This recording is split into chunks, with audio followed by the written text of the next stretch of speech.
Il y a une autre commande du Japon avec plusieurs poupées et une commande de Hong Kong. Le carnet de commandes de Pénélope Nolot ne désemplit pas et chaque mois une dizaine de poupées sont exportées aux 4 coins du globe. Elle est aujourd'hui bien loin de son premier essai. La première poupée, je l'avais fait pour mon fils qui a 19 ans, mais c'était pas dans un but commercial à l'époque, c'était juste pour, voilà, les premières ça a été pour mes enfants, mes nièces, les amis. De fil en aiguille, en 2005, elle lance sa marque Happy to See You, des poupées fabriquées sur mesure à base de matériaux bio, une formule qui suscite rapidement un véritable engouement sur la toile. C'est vrai que par Internet, le réseau peut s'étaler à l'étranger.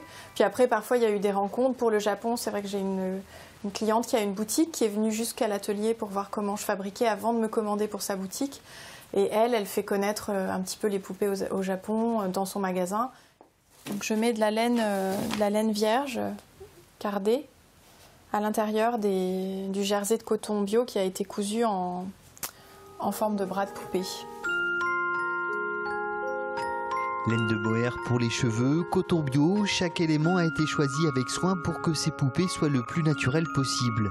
Un savoir-faire qu'elle a acquis au fil des années et qu'elle s'applique à reproduire sur chacune de ses créations. On fait très attention parce que c'est la personnalité de la poupée. C'est vrai que si on rate son visage, c'est un peu dommage après.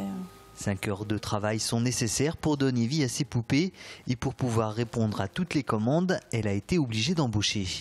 Disons qu'à deux, oui, on arrive déjà mieux à fournir.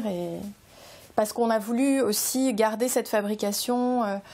Moi, je brode chaque visage de mes poupées. Chaque poupée passe entre mes mains et celui de mon employé. Donc c'est vraiment encore très, très artisanal. La dernière étape, c'est de coudre les cheveux sur la poupée. Donc le long de la couture, à travers toutes les épaisseurs. Donc c'est vrai que c'est assez dur, il faut vraiment un dé à coudre et une grosse aiguille.